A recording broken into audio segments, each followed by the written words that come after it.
Même le prédicateur, Denis Lessi, le pasteur de l'église Arche de Noé dans la commune de Limété, a été rattrapé. Il est parmi les présumés escrocs présentés officiellement à la population. C'est une affaire d'escroquerie réussie sur la personne d'un ministre honoraire. Chose grave encore, le chef de file Denis Lessi se fait passer pour les conseillers spirituels du chef de l'État et a abusé de la bonne foi de sa victime pour lui.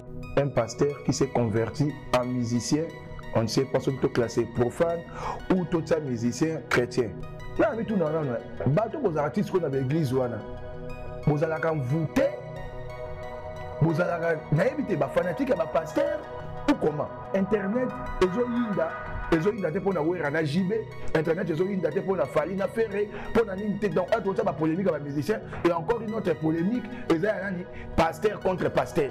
Tout le monde a un baraque à veiller dans ce qui veut du Cameroun. Papa, la maman a mis son opération, et ils ont 3 000 $. Ganga fire 3 fois, fire. Kana ça, mais ça.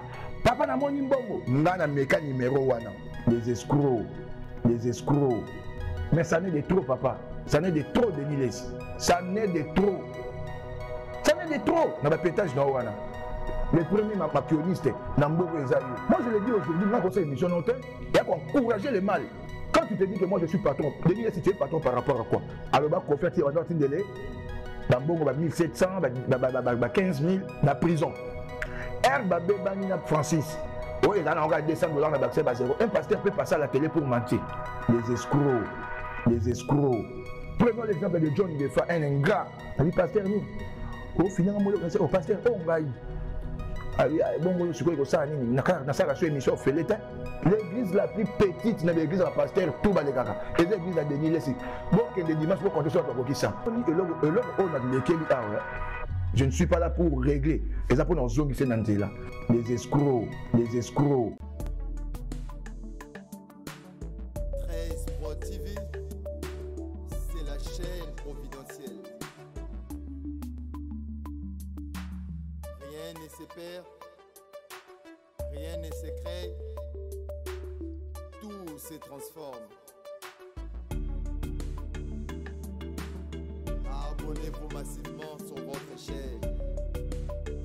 Abonnez-vous massivement sur votre chaîne.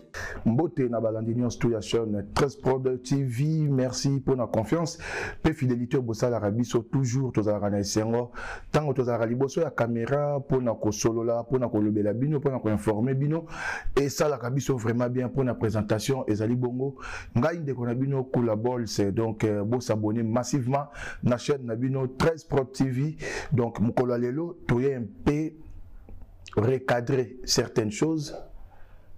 Toi et moi, pour analyser un peu sur Makambo et Zoleka, entre les pasteurs et surtout sur un pasteur qui s'est converti en musicien, on ne sait pas ce que tu classé profane ou tout ça musicien chrétien. Premièrement, tu banda d'abord na sujet à ex-communiaki, voici l'homme na ACK. L'histoire, je l'ai suivi de près. Un membre a ensemble wana, Américain un peu expliquer biso. Mais peuple de Dieu, moi je vous dis la vérité. Corps du Christ, n'aime que les autres à salut. C'est maintenant, parce qu'avec tout ce qui se passe dans ma église, c'est vraiment la honte. C'est vraiment une honte. Dans le pays où ils ont vraiment très bien organisé, le pays où la loi, le texte et tout, ils ont vraiment respecté. L'église jusqu'à la nouvelle ordre. Ah oui, les cas, ministère intérieur, arrêter, continuer au Pessama. Et puis des peuples naïfs, ils continuer toujours à enrichir Batouana. Est-ce que cette histoire de Makambouya ACK, ça va apporter quoi? Ça va faire avancer quoi dans la chose de Dieu? Peu Bagzani Namboka. Et là, il y a des courses au pouvoir. Et ça course au pouvoir. Déjà, ACK Kalembelembe. Sur le botiama ACK Kalembelembe, ACK Bandal. Bien que c'est l'église mère. Mais ACK Kalembelembe, on peut n'a battre. Mais on est bon à battre parce que voici l'homme va bien belé. Azana ba camion na ba vidange ba faux sceptique, azana ba hôpitaux, azana ba école, azana ba groupe de sécurité. Donc à comme patron. À comme patron, je vous dis. Voici l'homme. C'est une affaire de jalousie. Peut-être moi, pasteur Moussou Bazawana, ko viser. Ah, c'est quand lembe, quand on a raté papa, le mot est nous faut ça moutou boye. Donc, le problème créé. Et puis voici l'homme tatalit. L'église on a bundeli, légal nangai. Légal nangana bundeli na roti kango boyeta. Allez, bah comme na guerre d'esprit, course au pouvoir. À Salisi Maputa, au Lata et Longi à évêque, à Tchelonginae, ça crée des problèmes. Le matin de banane, les hommes de Dieu, beaucoup matin à niveau à s'empoisonner.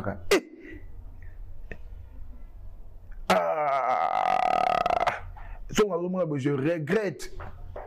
Nabakanzambe Nangai, et loko ba Aïdi Nabal Alexandre Babundela, ba Papa Kelani, ba Jacques Verneau, ba Tatana Bitumbatu Babunda. Pour un réveil. Kaka pamba bozo bebi sa evre. Ya batu. Ya nkolo. Pona ba sentiment na bino, pona biloko mokili. Bo vanda lisusu boye. Mogisho kuna melaki pamango moko $700. Mogisho aye, voici l'homme melanga $20,000 émetteur. Na mi tout non. Bato bos artistes qu'on avait église wana. Bos ala kan voûter. Vous avez évité les fanatiques, les pasteurs, ou comment? Mais l'église a mérité d'attendre à 3 personnes. Oh! Bon, publié pasteur Moutakala, on m'a fait mon dis-moi, je soigne la mise en montage. Ma vie, ma pasteur, c'est que tu es talé les bino en gobo. Tu es talé les bino, ma vie, ma pasteur Rwanda. Par exemple, le cabal juif est belé.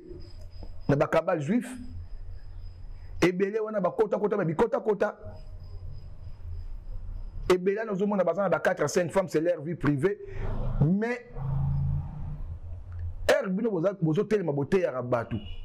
la sanctification. Il faut bien sanctifier. Vous avez sanctifié. Donc, Internet, Ezoïnda pour na wera jibé, Internet, Ezoïnda pour na falina ferré, pour na nini dans un autre polémique avec les musiciens, et encore une autre polémique, pasteur contre pasteur. Baraka Mogisho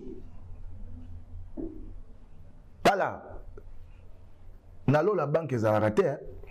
Nalo la banque est à raté. Tout le monde a Baraka va veiller dans ce qui veille du camo.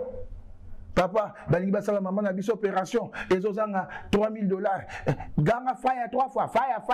Kana sa mesa. Papa na moni mbongo. Ngana meka numéro wana. Ngai.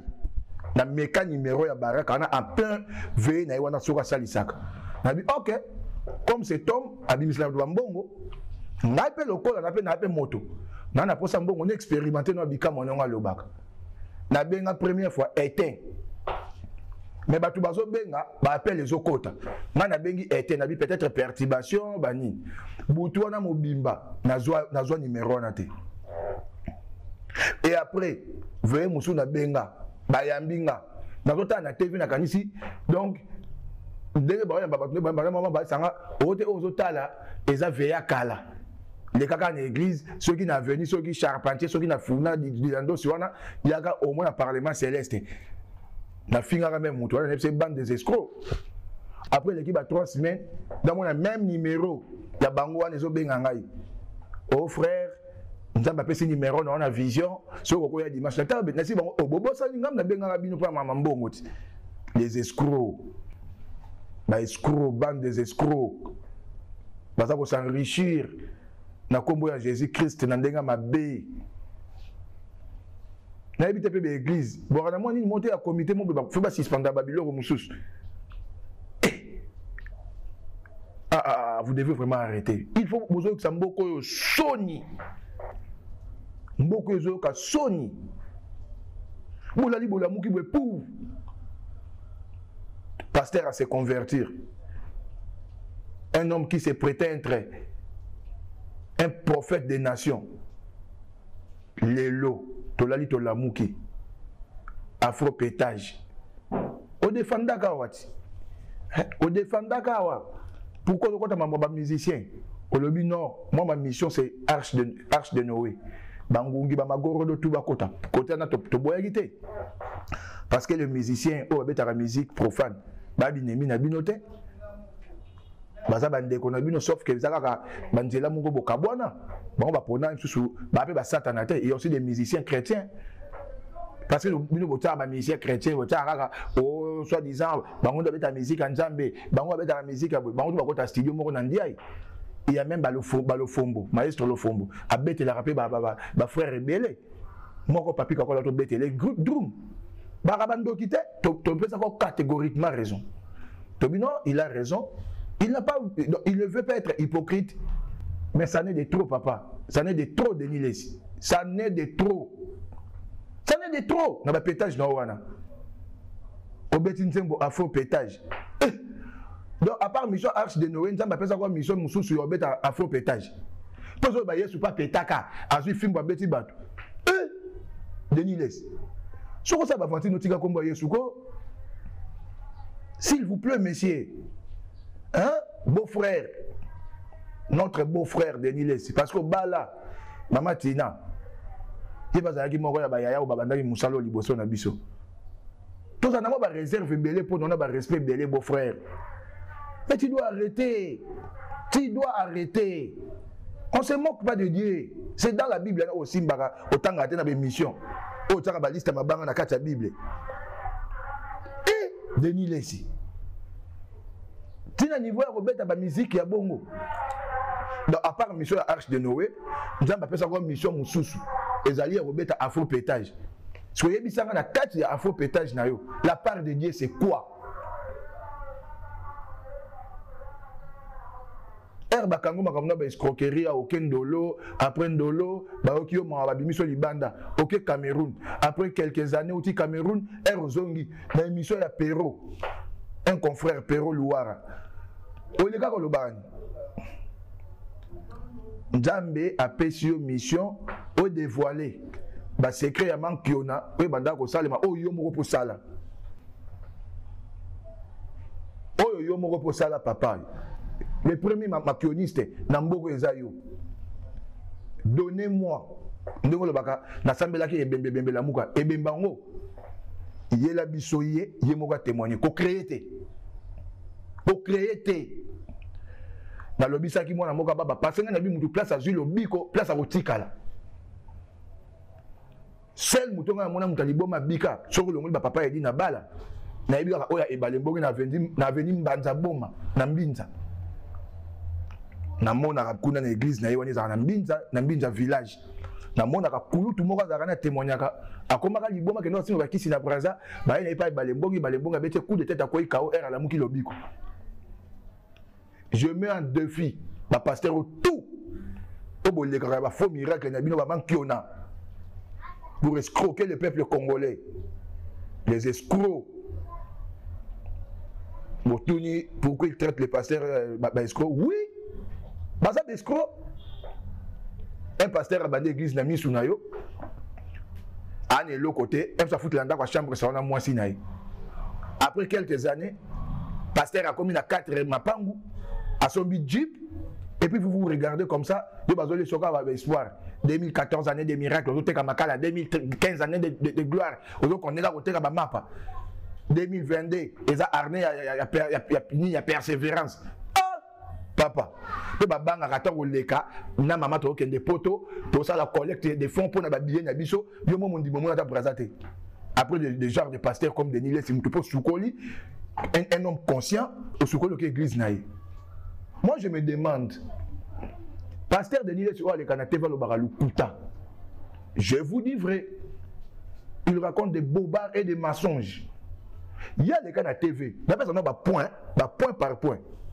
Pasteur Denis Les a les gars à TV pour dire Joël Francis sera au talaï na bureau naé Francis a dit qu'il qui t'a payé $20,000, n'est-ce pas? Alors bah qu'on fait on a tindélé bambongo ba 1700 ba 15 000 na prison Denis Les. Herbe bébani na Francis Oui, il a 200 $ dans l'accès à zéro. Un pasteur peut passer à la télé pour mentir. Un pasteur. Je suis le chemin, la vie et la vérité. Il y a un mensonge. Le contraire, il y a quand on a 17 000 bannis, après l'équipe, on a 1700 balles, on a gonflé. Or, pasteur Denis, c'est qui passe à la télé pour mentir. Dans la villa à Gombe, dans la villa à Montfleury. Maman.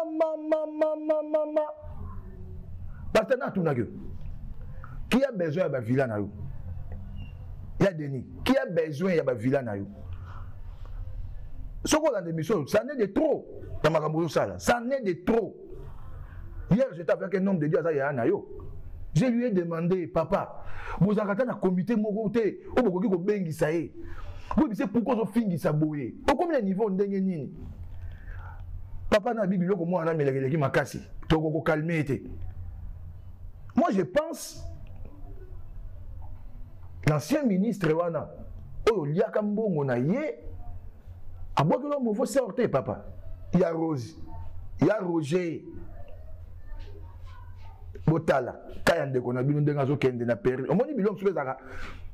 Nzambe alongola ka grâce te. Alongola ka grâce te. Nzambe ko vidéo. Namboko te papa Mwanza. Est-ce que comme on va tanga malisusu? Ma pasteur rebelle ba ça ba sixa wa un truc quoi mon conduite est bien té nzamba vidé et pété. Donc Denis donc au comment na yo to éviter. Il y a un moment tout le monde a manqué au respect comme ndenge balingi. Do bola muki be mutako le ka ba fini na yo. Yo moko ko faire les gars bengo Petro Siliki. Je suis un évêque. Yo ça un évêque. Ambongo ko le ka sa mambio salaka. Fridele Ambongo. Pour osa ko se comparer, je suis comme Ambongo. Yo kasi Kofi ba jana osali sango Ambongo. Kofi ba jana osali sango Sony. Kofi ba jana osali sango Mukuna. C'est que to ko pesa zo bozi raison. To ko pesa zo bozi raison. Er le bar yo prière na temple à Kofi. To ko pesa zo bozi raison. Parce que beaucoup matin niveau te un ministère manque encore respect bon. Ba ministère ba comment manquer ba porter parole ba comment manquer Mama Tina. Yaya na biso ya Tina. Pe qui ça papa. Mission Nzamba pesa ke yango wana ya kolakisa ba fille. Un pasteur. Ozo les avec des filles. On la qui ça va nzoto na bango ba limbisa nga pona babo passer na peut-être expression ba fête na bango ke ya boende ba break na bango oyo. Tu es courageux monsieur. Moi je le dis aujourd'hui ma conseil mission noté il y a qu'encourager le mal. Quand tu te dis que moi je suis patron, Denis si tu es patron par rapport à quoi? Tu vas la mission à ça la émission au félété. Par émission c'est $30. Quand tu fais $30 on nous a raté. Tu es un homme de Dieu. Respecter doctrine quoi? Un pasteur a commencé à contraindre la chaîne Moussous. Par mois babim c'est là moi 300. Et puis la presse corrompue. Presse coufi. Donc le monde en envers. Coupage, et vous que ceux qui peuvent inviter à repérer ce coupage, ils sont de comment repérer ça. Prenons l'exemple de John Ngefa, un ingrat. John Ngefa. Aïbe Longyo Malamu. Les années 2015, 16, 17, même 18. Ce qu'on s'est rappelé. John Ngefa Yebi, je cite les journalistes auto Tchaipoa, to tombo la John Ngefa a commandé à Komi Bongo. Je cite Yannick Kabou, il est vivant. Karine Matakou, elle est vivante. Président Rigen, Anna Poto. René Abiri, l'homme de Dieu, évangéliste Abiri aujourd'hui. René Abiri, Mouakou la Bols. Je cite des chaînes. Congo-France. Congo Lipanda, Batutu Baotala, Bozonga Sima. Bokende, bo vérifier, na Congo Lipanda, des missions. Biso to pesa et coup de pouce, John Ngefa. À Daraso Bebo, ça l'émission, moi 12 000 francs congolais. À l'époque, ils arrivent à valer à 10 $. Moi 10 $, vous foutez transport. Ce que bon, exactement, on a besoin de 8 000, vous foutez transport. C'était comme ça. On a encore respecté presse. À ma grande surprise, après mes parcours, on a ma chaîne tout. On a commis la chaîne Oyo. Je suis parti faire une émission. Na bengi même. Oui, allô, papa Boni, bien. On a posé une émission. Les gars, mardi. Dans les gars, mardi, je vous dis, il y avait une fille là, une petite sœur comme ça. Ah, Annette Chituka. Namoni Annette a sali une émission. Elle a eu moins bon, on a 10 $, on a 20 $ à finir. Abimi. Vasco. Un garçon comme ça, Vasco de Gama. Vasco de Gama fait après l'émission de Vasco. Je crois, moi je ne peux pas passer mentir. Moi je vous. Normalement sur la solo. John Gefa, Soki Tembe. Je cite Yannick Kabou, il est vivant. Karine Matakou, elle est vivante. René Abiri, comme évangéliste. Bah, contredire, président Rigen. Bah, on pousse à la Chakimu, Alexandre, à Paris. Dans le biso 5 wana. To John Gefa pour Lelo. Bah, journaliste Moussou wana, bah, ya pepe meni nae. Mais à Foutanga ingratitude, ngai o kula. John Gefa a pour ça la conférence Mogo a passé message na peuple de Diamond. On est venu jeter en culotte, ensemble la culotte. Ensemble la culotte na ketch. Ertokomi, il fallait Mutumogo a dirigé conférence avec Banda pour na ko pesa e maloba. On était là, Yannick Kabou nazo tout na tanga baza vivant. Il y avait personne qui a même la capacité au salaire. Moi j'ai demandé na bango boka tanga kaka boye boka tanga bobo filmer ma coloté pour na ti kilote na salaire moyena 0 francs. Mais na kamo boye na kepa na émission Vasco ici. Oh, mais na vendre ça na finanga mo lokwana kitoko. Na bi pasteur ni. Oh finanga mo lokwana oh pasteur oh ngai. Ah oui bongo yo sikoyo ko sa nini na sala so émission feleta finanga. Et na futa mbongo na mutema pasi. Na futa mbongo na mutema pasi. Na bimi mutu na benga soki deya. Pas soki muta technique na wana. Avant d'ana bandal côté à Bakaya au côté école Moïse la Kawana. Bokoro soki bokoro bo. Le garçon là m'a suivi pour me dire ah na kamu comment ko solution boy. Ya ko solution boy te ya mutu akalat. Na oka pasi na mutema na bingai na futi ngefa. Bongo. Na loba yango soki base et là le pas na non ça l'émission a été. Makam na zo loba oyo. Soki Tembe, j'ai un oncle à moi à Paris à Yebi. Na lingana mamba futa ba invité mbongote. Et surtout, bato na ngana eda. Na kango mabe, na kango mabe. Les soi-disant pasteurs qui se disent naza bien assis, naza na bambongo. Oh! Bako te l'a été. Tout journaliste à ça gagné Michel le baso basala no feli. C'est 30 $ pour ya mouton cadet. Pour ya moulangine ya mouton cadeau à Melara. C'est 30 $. So comme il papa a posé émission à Katamuku c'est 30 $. Je préfère payer pasteur John. Nous avons un patron. Sur la salle 5 émissions, c'est ça 50 $ par jour. Le lot comme l'accepte sur n'importe quoi. Bon, on va balancer image. Jojo, balancer sur notre image à la bataille. Abonnez-vous massivement sur votre chaîne. Même le prédicateur, Denis Lessi, le pasteur de l'église Arche de Noé dans la commune de Limété, a été rattrapé. Il est parmi les présumés escrocs présentés officiellement à la population. C'est une affaire d'escroquerie réussie sur la personne d'un ministre honoraire. Chose grave encore, le chef de file Denis Lessi se fait passer pour les conseillers spirituels du chef de l'État et a abusé de la bonne foi de sa victime pour lui. Même le prédicateur, Denis Lessi, le pasteur de l'église Arche de Noé dans la commune de Limété, a été rattrapé. Il est parmi les présumés escrocs présentés officiellement à la population. C'est une affaire d'escroquerie réussie sur la personne d'un ministre honoraire. Chose grave encore, le chef de file Denis Lessi se fait passer pour les conseillers spirituels du chef de l'État et a abusé de la bonne foi de sa victime pour lui. Bolandi. Un homme qui a été humilié dans le niveau. Il y a chef de file. Il y a Besco. Aouti Cameroun, dans Zongela. Denis Lessaye. Alors, il y a une mission, il y a un sauver tout pour banque qui a. Oh, il y a un banda qui a numéro 1 qui a pour créer un changu, il y a logs, pakola makala, le boza liboma, le bak bakato makolo, oza koka, ala qui sanga koka, oh, il y a tambouissa, pour assembler l'église. L'église la plus petite, c'est l'église de la pasteur Touba les Kaka. Et l'église de Denis Lessi. Bon, qu'il y a des dimanches pour compter sur la Kokissa. Donc, il faut compter. Après, il veut se mesurer à Kofi Olomide. Denis Lessi, Kofi Olomide, nous avons appelé ça Batouba vie.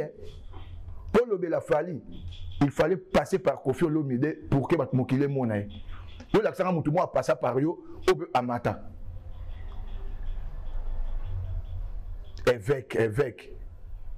Évêque aux Oleka pour faire n'importe quoi. Un patron. Aussi, il y Jacques Business Moutouka, un magasin qui tambo pour $1000. Au Sundola Moutouka. Jacques Business perd son âme. Aussi, il y a Moutouka pour $1000. Tu as besoin de l'an de la carte. Beaucoup de pasteurs ont publié, un circuit, il y a des pasteurs pour ne pas citer leur nom. Et ba coopérana ba fiwana ba dileuse ba fait ba sara ba deal ba passer ba pesa ba prêtre hein to yebe belé bilo so to beta yango awa e ola musa ba ranking musu se bomaki moto na ko beta li Sola Jackson na zana ba voice tibo na ko Sola na jackpot Jackson de son vrai nom na zana ba voice so na balancer ngo a mais un scandale. Dès que on a pièce à battre, on a lobby, on a avertissement.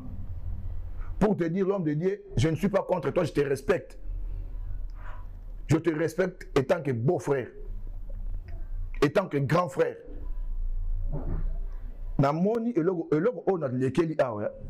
Je ne suis pas là pour régler. Et ça pour nous zonger là. Et pour réveiller le peuple de Dieu, la pasteur va s'enrichir, comme on a doté un cher à boire quel mouni en bois qu'elle a, ou à boire quel moutoubo. Même ça, l'église a voici l'homme, n'a bien le roi voici l'homme. Eh, pasteur a donc un boulot, et aussi la thé, bonsoir à ma pang. Et année si le sommet le pang de l'église à bon. Mais l'église doit miner à la session des églises, eux ont une sérieuse thé. Ba pasteur tout ba 3-4 femmes moninga ba dans le bango Denis. Il m'a battu comme ça ba image na ko kanga lupango. On a bêti o eza moi muke. Pour te dire papa Denis Lessi nazana biloko nu belé. Na biloko nu belé. Tu connais ba $30 wana. Moi ba $30 ba pesa ko par émission moyena mouton cadet. Papa tika. Pour na mito to mo pesa zobozi raison. Zobozi ndenga lo bara. Yo dans les types, voilà ma gamme salaire. Tu as ces raisons. Papa Zonga a ordre. Afro-pétage, c'est quoi? Afro-pétage. Dans les journalistes, ils ont cliqué na bino, Moussala les gens kaka boye. Yo kasi papa lu kuku sampu ba lu kezo lo si ba problème ou kendi ba mami il ba dia donner en ngumba. Pour le bas à respecter. Est-ce que ça va vous zober sur internet? Beze ko leka. Beze ekoleka, je vous dis. Beze ekoleka. Moi, bateau bozo yambana. Internet au bandana bangote. Na ba 2015-16, ils ont bateau bakanga ba internet. Le lo baleki. Ndenge pe Denis a roleka, ndenge pe bangotu ba roleka. Ba misusu ba roya. Bosa la carrière. Ou arrêter ko boma misala ba leki ba ultima. Na bande ko mususu be banda kala bo koti buzoba. Moyennant $30, un pasteur s'est converti à païen, plus que païen. Pour une sanité, dans une mission totale, pour tout bang. Après le gars, patron, il y a des nids, un pasteur qui ment. Dans un villa à Montfleury, villa à Gombe. Dans un arrange, il y a une carte rose. Il y a une carte rose. Il y a un défi, il y a une carte rose. Il y a une carte rose, tout le monde va commis Denis Lessi. Tout le monde va livrer parcellaire Denis Lessi. On a bien, ah bravo. Maman fait que tu vas pas combo na bango. Tu vas marter kanda, ba da bombole, ba chacho mbala, ba jibe, lupango asomba ya professeur Madi Mulumba toyebi toyoka kombo na ote papa na Gombe toyoka kombo na ote tika lukuta naza ba pièce ne belé so na tandango aw okufi na zo okufi na ba voice okufi mobimba. J'espère moi au recadrer mon pied on a qui nango yango wana prochainement tozonga pour vous éclaircir sur ma belé zo le kana et puis eza basé na nini. Merci de nous faire confiance, merci pour tout. Continuez toujours de vous abonner à la chaîne 13 Pro TV. C'était bel et bien moi, votre ami, votre frère Kula Boys. Si on ne se voit pas, on s'appelle, on est ensemble.